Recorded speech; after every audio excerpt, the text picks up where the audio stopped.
the American dream. That's why they came to this country. That's my perspective on it. They should never have named you Pablo. They should have named you Henny for Henny Youngman. That's his kind of joke. Welcome to PTI, boys and girls. He would have been 200 years old if he was alive today. Wilbon bailed on you today. So I'm joined by our great friend, the host of the Pablo Torre Finds Out podcast, Mr. Pablo Torre. That's right. You didn't pay enough people to clap. And we begin today not nearly. With tonight's Thursday night football game between division foes Detroit and Green Bay, both 2-1. The game is at Lambeau, where the last time these teams met, the Lions knocked the Packers and Aaron Rodgers out of the playoffs. Pablo, what's at stake tonight? It feels like actual respect, Tony. Like, this division, let's be clear about the NFC North. The Bears are trash, right? The Vikings are trash. Here are two teams we think might actually be good. And I want to zero in here on Jordan Love, because Jordan Love's having one of those seasons that makes you feel a lot better about the bitter divorce you just had. And again, the Aaron Rodgers injury even aside, what Jordan Love is right now, top 5 in QBR, a guy whose arm downfield is legit. Like, to me, what Jordan Love is doing, what he might do against the Lions team that has been very good, 2 really good wins, right? Beating the Falcons, beating the Chiefs. If Jordan Love wins this game, Tony, I'm feeling so much better about my existence as a Packer fan. It's that significant to me. Yeah, that's interesting. And I think we have similar feelings. I mean, it is easy to say this is only the 4th game and each team will have 13 more games down the road, and so it means nothing. Wilbon would sit in your seat and he would say it means absolutely nothing. But I am not Wilbon. I believe, and it may sound like a stretch, that this is a struggle for the soul of the division. Because not just this year, maybe years to come.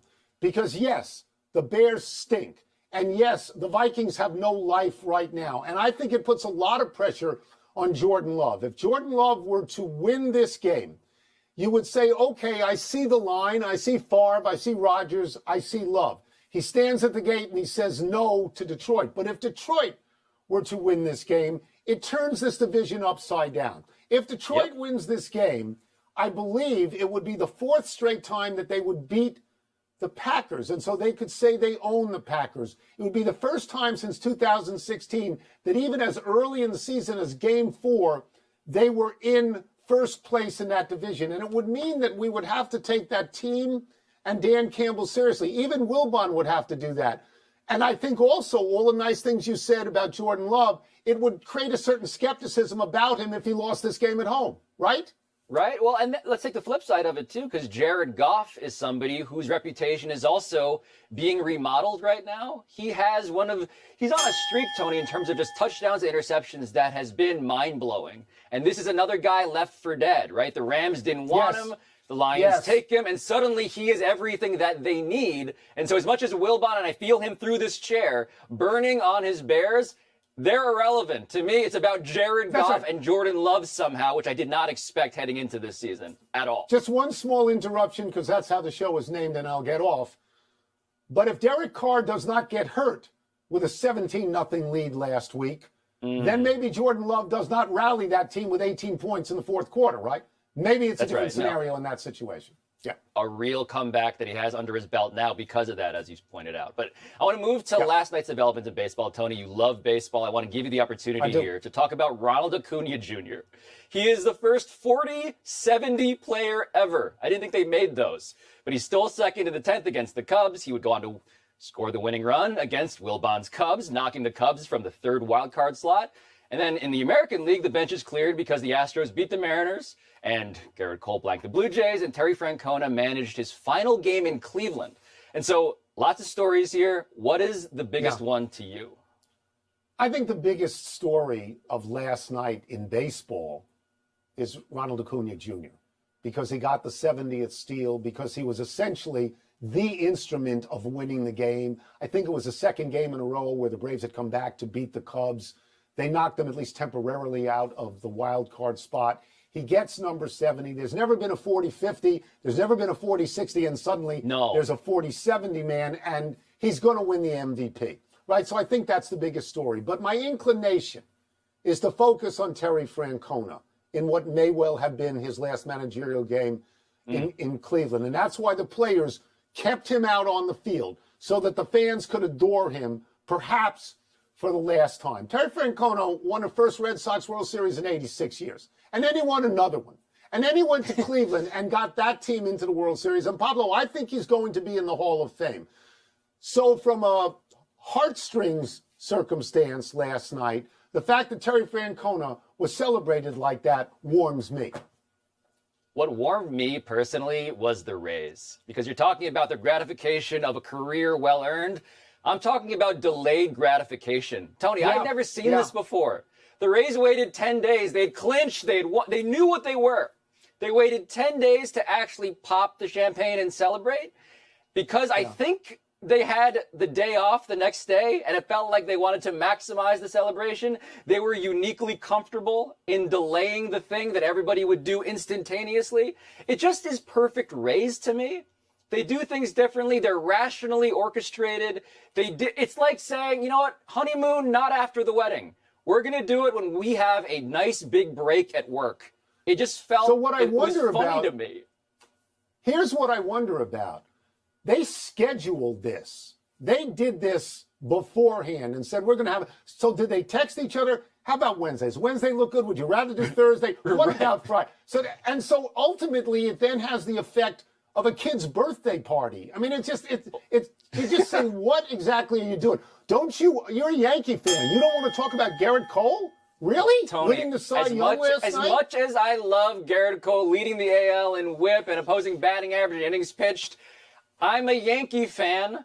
I can't take a season this depressing and say, oh, at least Garrett Cole got a Cy Young. Come on. Yeah. That's betraying my principles as an egotistical Yankee fan. Pablo, where do the other Eastern Conference contenders go from here, specifically Boston, Miami, and Philadelphia? Everybody is in on Drew Holiday, Tony. And the funny part of this story, I was listening to our sweaty friend Dan Lebitard talking about how the Portland Trailblazers basically shut off communications with the Miami Heat. Well, now the Miami Heat are going to try and reopen those same communications to get the door prize of Drew Holiday. Like, Drew Holiday is actually the best perimeter defender in the NBA. He's actually somebody that the Celtics could use, the Heat could use, the Sixers could use. Lord knows I'd love to trade James Harden unilaterally for Drew Holiday, but this is why the trade was made. Suddenly the Blazers get to do an auction, and they say, you want this guy? Our dealing's not over, Tony. Yeah. We've only just begun this transaction that we saw consummated yesterday. So I agree with that wholly, because Portland has drafted guards that they want to play. They're in a total rebuild, and Drew Holiday's just going to get in the way. So they are going to deal him somewhere. My initial reaction when I heard about this yesterday was that I made Milwaukee the favorite to win the NBA championship. And I don't honestly believe that if Lillard had gone to Miami, that I would have said exactly the same thing. But now with Antetokounmpo and Lillard and Middleton, that is extremely formidable. And what did they give up? When they gave up Drew Holiday, and this surprised me, they gave up a guy the same age as Lillard. So they did not trade young for old. They did not.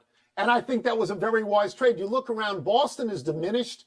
They lost Marcus Smart. They lost Grant Williams. They brought in Porzingis, who never is healthy for a full season. No. Philadelphia is a standing joke. Embiid has never been to the conference finals, I don't believe. Maybe I'm wrong on that. It's true. Yaps and yaps and yaps. Unfortunately true. He goes out early, and he'll probably now ask to be traded. And Miami, to me, and they overachieve all the time, and I respect them, but I don't think of them as really a title contender at the beginning of a season, and they've lost their starting backcourt. So you're 100% right that the game is which of those three teams is going to get Drew Holiday, and for what? Right. He's such a good fit. Drew Holiday is one of those players who fits anywhere except Portland, because they have Scoot Henderson, they have Simons. Yes. It's just like the one thing. Yeah. And so if you are the Sixers, again, I want to just, I want to sit in the standing joke that is the standing water of the Eastern Conference semifinals, right? That's what it means to be a Sixer fan. We need Drew Holiday. We do. He fits with Tyrese Maxey and Embiid, and it is pathetic that I am pleading with a man through my camera to make my life better. But please, can you demand Philly? Can we try that one maybe? This is so wonderful that in a short period of time, you're exposed for the Yankee horror this year and the 76ers continual embarrassment. Masochistic. And you say, I affiliate with both. I am a fan. Loser. Let's take a break. Coming up, how revolutionary is the Dolphins' offensive scheme? We're going to ask Troy Aikman. We'll also ask him whether Robert Saleh should be okay with Aaron Rodgers critiquing the Jets' behavior from afar. You need to change your allegiance. I know. You need to I'm go a process somewhere else. guy. That's why I'm a Sixer guy. I'm a priest of the process. Are you That's also how a it Denver started. Bronco fan? Are you a At Denver this point, Bronco emotionally, fan? it feels like it. It feels like I might as well be. Back into the NFL with a man who's been calling games with Joe Buck for 22 years, longer than any broadcast booth in NFL history. Monday Night Football game analyst Troy Aikman, an old friend of this show, used to be on all the time. Troy, let's start with this. The Bills host the Dolphins. The Bills coach Sean McDermott called the Dolphins' offensive scheme, quote, revolutionary. Revolutionary. Does it look revolutionary to you? It did last week when you put up 70 points. I mean, that hadn't been done since '66, and they're doing a lot of good stuff. Mike McDaniel's done a really nice job. He was very creative in San Francisco with the run game. He's doing a lot of good things with the personnel that he has there. And Tua is throwing the ball really, really well. He's playing at a high level. And I think probably what's been lost in all of it is how well the offensive line has played as well. So they've been a fun team to watch. It'll be interesting to see how they continue to play. But last week inflates a lot of numbers. So I'll go with revolutionary. I like that. Troy, let's go to the team that the Dolphins dropped 70 atop, and that would be the Broncos. That would be Sean Payton, who is 0-3. Sean Payton faces the equally winless Bears this weekend. So how necessary is it for Sean Payton to win this game? Well, I think it's just as necessary for Matt Eberflus. I mean, neither one of these teams or neither one of these coaches are, having a whole lot of fun.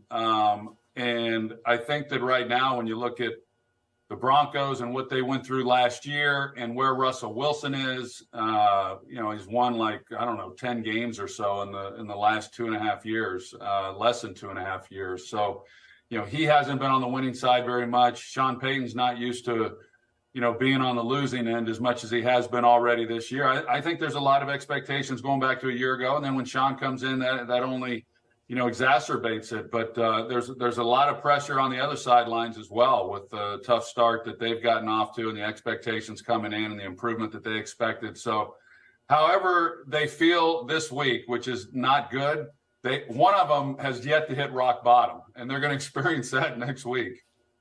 So in terms of how a coach deals with rock bottom, I want to ask you about Robert Saleh, the head coach, obviously, of the Jets.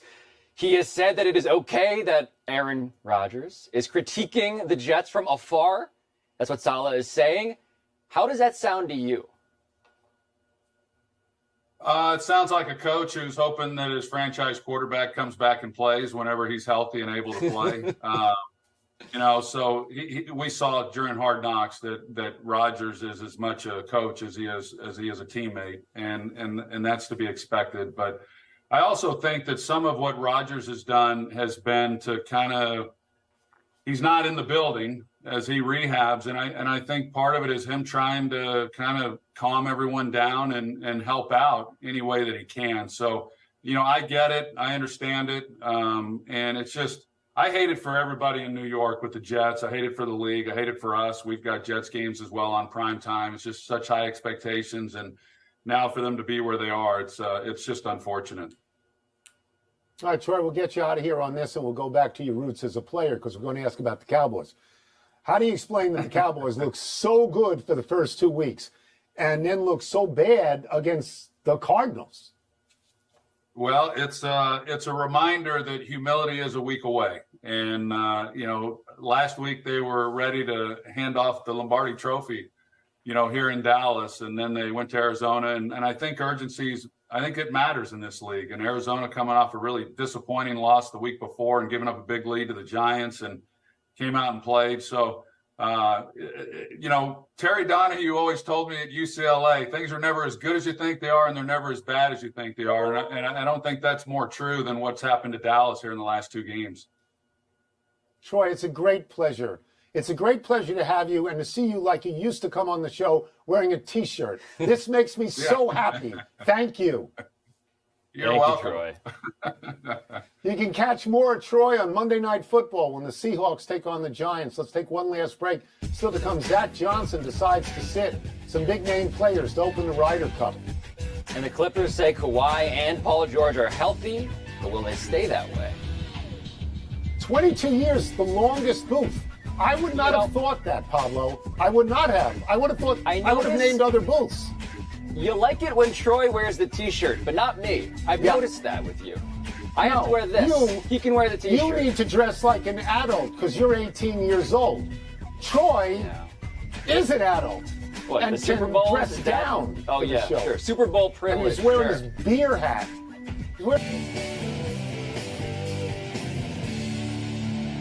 Happy time, people. Happy 32nd birthday, Eddie Rosario. The Braves left fielder has 21 home runs this year. He's one of 7 Braves this season to have hit at least 20. It's a lineup so deep that Rosario batted 8th last night. The Braves are just the 3rd team in history to have hit 300 home runs in a season. They now stand at 303, just 4 short of the all-time record set by the 2019 Twins with 4 to play. Rosario was the MVP of the Braves' NLCS win over the Dodgers in 2021, hitting .560. The Braves went on to win the World Series that year, and they will be favored to do it again when the playoffs begin next week. Tony, Eddie Rosario was traded on deadline day 2021 for Pablo Sandoval. Eddie Rosario became the player you just described, an amazing one. Pablo Sandoval, much to the dismay of Pablos everywhere, did not play since that trade. And the Pablo power rankings shifted henceforth permanently. Wow. So you're number 1 now. Happy anniversary, Greg A. Harris. On this day 28 years ago, the ambidextrous Expos reliever became the first pitcher in Major League history to pitch with both arms. Harris faced 4 batters, starting as a righty, switching to lefty for 2 batters, then returning to the right side to close out the inning. Harris had more than 700 appearances over 15 seasons, but this was the only time his team allowed him to do this, and he retired after just 1 more appearance. Harris pitched with a custom glove that was built with an extra thumb so it could be worn on either hand. You know, they made a rule subsequent to all of this that if you're going to pitch ambidextrously, you got to declare which hand you're using to throw. I hate this rule. I think if you can pitch with both hands, you should be able to use the element of surprise entirely. Like, sorry, figure it out. Absolutely. Figure it out. Do it. It just eliminates lefty-righty, righty-lefty. I mean, it just changes everything. My left hand, I can't throw 5 feet.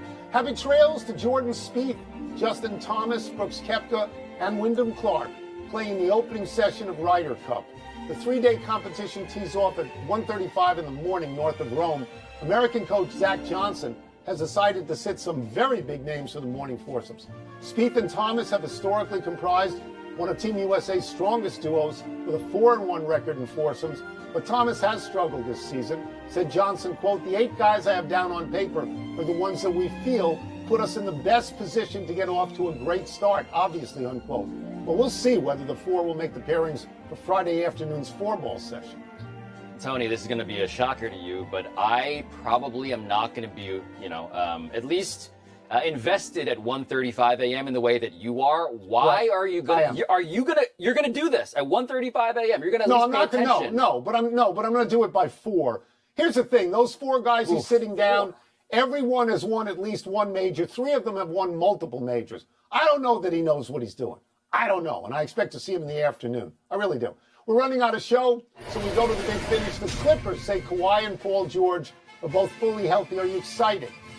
I am excited. I just don't believe they'll be fully healthy at the end of the season. Inter Miami without Lionel Messi lost the final of the U.S. Open Cup. Are you disappointed? I don't care if Inter Miami loses the game. My disappointment would be that I couldn't see Lionel Messi. No, he's the draw. The USFL and the XFL are merging. Do you consider that a big deal? I'm seeing that trademarks are filed for National Spring Football League, Tony. So, kind of, I guess. Travis Hunter and the man who lacerated his liver, Colorado State defensive back Henry Blackburn, they went bowling together. Are you surprised? I'm not surprised that they reached out to one another. That's a serious injury, and it had a lot of publicity. I'm surprised it's bowling. I am. Last one, Front Office Sports reports that your girl Taylor Swift is expected to Yeah. attend Sunday night's game between the Chiefs and Jets. That's a big deal, isn't it? It is. You know, it's a democratic question, and I've been outvoted. It is perhaps the biggest deal in the history of sports, according to the coverage that we are collectively giving it. Yeah, big deal. We're out of time. We'll try and do better the next time. Adirondack Tree Service, shout out. Shout out to the tree service. I'm Pablo Torre. Thank you for watching. Pablo Torre Finds Out is the show. Please subscribe. But your Sports Center.